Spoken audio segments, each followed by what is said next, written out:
నమస్తే, welcome to our channel. ఆంధ్రప్రదేశ్లో జగన్ ప్రభుత్వ హయాంలో వేలాది కోట్ల రూపాయలతో జరిగినటువంటి మద్యం కుంభకోణంలో కీలక పరిణామం చోటు చేసుకుంది. మరి జగన్ హయాంలో ఎక్సైజ్ శాఖ మంత్రిగా చేసినటువంటి నారాయణ స్వామి మీద కేసు పెట్టడం జరిగింది. మరి ఉన్నట్టుండిగా ఇప్పుడు కేసు పెట్టడం ఏంటి? పాలసీని రూపొందించినప్పుడు కానివ్వండి, లేదంటే ఈ మద్యం కుంభకోణం వెలుగులోనికి వచ్చినప్పుడే ఆయన పైన చర్యలు కానివ్వండి, కేసు కాని పెట్టాలి కదా. మరి సడన్గా ఇప్పుడు కేసు పెట్టడం ఏంటి? ఇదే అంశంపైన చర్చించడానికి మనతో పాటుగా ఉన్నారు సీనియర్ జర్నలిస్ట్ సత్యమూర్తి గారు. నమస్తే సార్. నమస్కారం అండి. ఈ లిక్కర్ స్కామ్లో కీలక పరిణామాలు చోటు చేసుకున్నాయని మనం చెప్పుకోవచ్చు. ఒక పక్క మిథున్ రెడ్డి విచారణకు హాజరు కావడం, మరో పక్క ఈ సిట్ అధికారులు ఇందులో నారాయణ స్వామిని కూడా కేసు నమోదు చేశారు సార్. మరి ఏంటి సడన్గా నారాయణ స్వామి పైన ఇప్పుడు కేసు నమోదు చేయడం? పాలసీ రూపొందించినప్పుడు కానివ్వండి, లేదంటే మద్యం కుంభకోణం వెలుగులోకి వచ్చినప్పుడే ఈయన పైన కేసు నమోదు చేయాలి కదా, ఏమంటారు మీరు? చాలా మంచి పాయింట్ తీసుకున్నారు మీరు. జనరల్గా న్యాయస్థానాల్లో అడ్వకేట్లు తీసుకోవాల్సిన పాయింట్ని మీరు తీసుకున్నారు. I appreciate you. ఇక్కడ ఏంటి అంటే, ఎందుకు నారాయణ స్వామి, అప్పుడు ఎక్సైజ్ మంత్రి నారాయణ స్వామి మీద ఇప్పుడు ఎందుకు కేసు పెట్టారు? ఇప్పుడు ఎందుకు? మరి అప్పుడే పెట్టాలి కదా. ఎక్సైజ్ శాఖలో కుంభకోణం జరిగితే అప్పుడే ఎక్సైజ్ మంత్రి మీద కేసు పెట్టాలి కదా అనేది ఒక లాజికల్ క్వశ్చన్. ఇక్కడ ఏంటి అంటే, ఎక్సైజ్ పాలసీని మార్చటం మార్చకపోవటం అనే అంశం కాదు. ఇక్కడ మెయిన్ పాయింట్ ఏంటి అంటే, ఎక్సైజ్ పాలసీని మార్చి క్యాష్ ట్రాన్సాక్షన్స్ మాత్రమే చేసి డబ్బులు కొట్టేయటం. ఎక్సైజ్ పాలసీని మారిస్తే ఇంత కుంభకోణం జరగదు. ఎక్సైజ్ పాలసీని మార్చారనుకో, ఆ లిక్కర్ కంపెనీల వాళ్ళు ఏదో తీసుకొస్తారు, కొంత డబ్బులు ఇస్తారు, అయిపోతుంది. పాలసీని వాళ్ళకి అనుగుణంగా మారిస్తే ఓకే. ఇక్కడ జరిగింది ఏంటి అంటే, ఎక్సైజ్ పాలసీని మార్చింది ఎందుకు అంటే, క్యాష్ ట్రాన్సాక్షన్స్ పెట్టి పెద్ద ఎత్తున డబ్బులు కొట్టేద్దామని. అందుకనే ఎక్సైజ్ పాలసీ మార్పు మీద ఇప్పటి వరకు సిట్టు దృష్టి కేంద్రీకరించలేదు. ఎక్సైజ్ పాలసీ మారటం మార్చకపోవటం దాని మీద కాదు కేసు, డబ్బులు కొట్టేయటం మీద, ఆ డబ్బుల్ని దొంగ మార్గాలలో తరలించటం మీద, ఆ డబ్బుల్ని మనీ లాండరింగ్ ద్వారా విదేశాలకి పంపించటం మీద, అది కేసు, మెయిన్ కేసు. వీటి అంతిమ లబ్ధిదారుడు ఎవరు అనేది అది ప్రధానమైన పాయింట్. ఇప్పుడు ఎందుకు అరెస్ట్ చేశారు అంటే, ఇప్పుడు దాదాపుగా కేసు ఎస్టాబ్లిష్ అయిపోయింది. ఈరోజు ఛార్జ్ షీట్ కూడా ఫైల్ చేశారు. 41 మందిని నిందితులుగా పేర్కొన్నారు. 41 పేరు ఇంకా పెట్టలేదు, పెడతారు. 41 బహుశా అంతిమ లబ్ధిదారుడు అయ్యి ఉంటాడు. ఇంకా అండ్ అదర్స్ ఇంకా ఉన్నారు, ఇంకా తీసుకొస్తారు, ఇంకా పెడతారు కేసులు.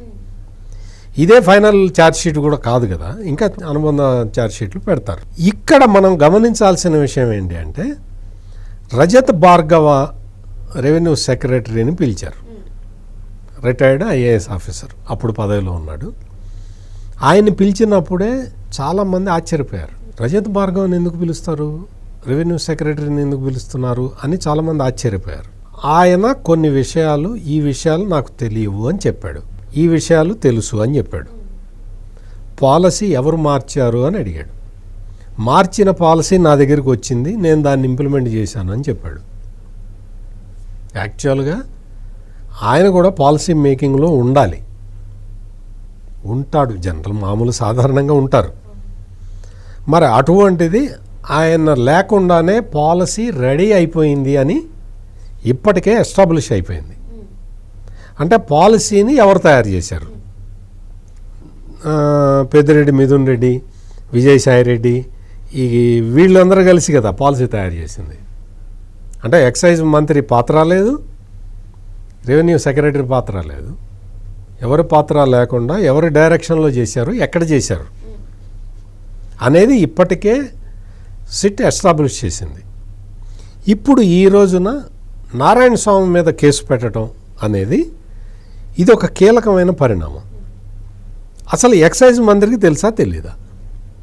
పాలసీ మారుస్తున్న విషయం ఎక్సైజ్ మంత్రికి ఎప్పుడు తెలిసింది? ముందర సంతకం తీసుకొని తర్వాత పాలసీ మార్చారా? లేదు, పాలసీ మార్చి ఇంప్లిమెంట్ చేసి అంతా అయిపోయిన తర్వాత చెప్పారా? అనేది తెలియాలి కదా. అందుకని ఈ జంక్చర్లో నారాయణ స్వామిని పిలిచారు. ఇప్పుడు నారాయణ స్వామి చెప్పే దాని మీద అన్నీ బిగుసుకుంటాయి.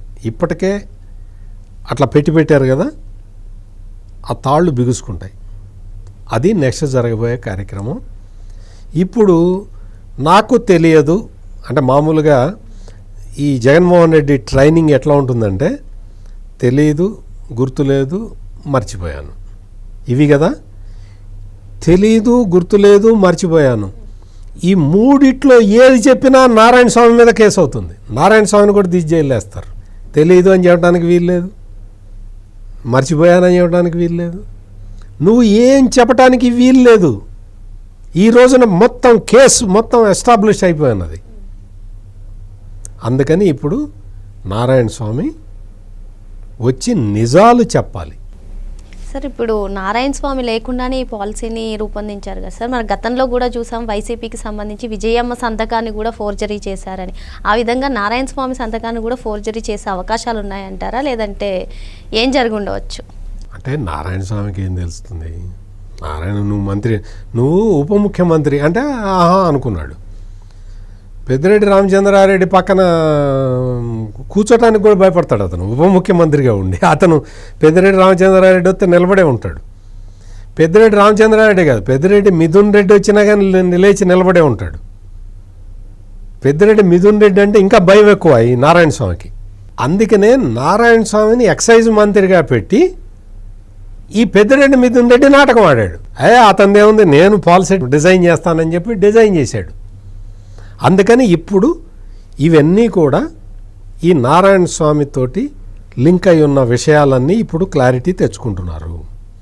క్లారిటీ వచ్చిన తర్వాత ఇతను నాకు తెలిసి ఎక్సైజ్ పాలసీ సిద్ధమైంది అన్నా జైల్లోకి పోతాడు, నాకు తెలియకుండా వాళ్ళే రెడీ చేసుకున్నారన్నా జైల్లోకి పోతాడు. నువ్వేం చేస్తున్నావు అని అడుగుతారు. అందుకని ఇప్పుడు కరెక్ట్గా దొరికాడు. నారాయణ స్వామిని బహుశా నేను అనుకోవటం పోలీసులు అరెస్ట్ చేస్తారు. అంటే నారాయణ స్వామి అరెస్టే కనుక జరిగితే జగన్మోహన్ రెడ్డి క్యాబినెట్లో ఇప్పటికే ఒక మంత్రి జైల్లో ఉన్నాడు, ఇప్పుడు ఇంకొక మంత్రి జైల్లోకి వెళ్ళినట్టు అవుతుంది. ఐఏఎస్లు పోయారు, పెద్ద పెద్ద ఆఫీసర్లు పోయారు, ఐఐఎం చదివిన స్టూడెంట్స్ పోయారు, మొత్తం బిజినెస్ పెద్ద మ్యాగ్నెట్లు అందరూ పోయారు. అందరూ జగన్మోహన్ రెడ్డిని నమ్ముకున్న వాళ్ళందరూ కేసుల్లో ఇరుక్కొని ఉన్నారు. ఇందులో నారాయణ స్వామిని కరెక్ట్ టైంకి పిలిచారు. అందుకు మనం సిట్ అధికారుల్ని అభినందించాలి. మరి ఈ కేసులో నారాయణ స్వామిని కరెక్ట్ సమయంలో పిలిచారని చెప్పి అందుకు సిట్ అధికారులని అభినందించాలని చెప్పి సార్ చెప్తున్నారు. మరో అంశంతో మళ్ళీ కలుద్దాం. Thank you sir. నమస్కారం.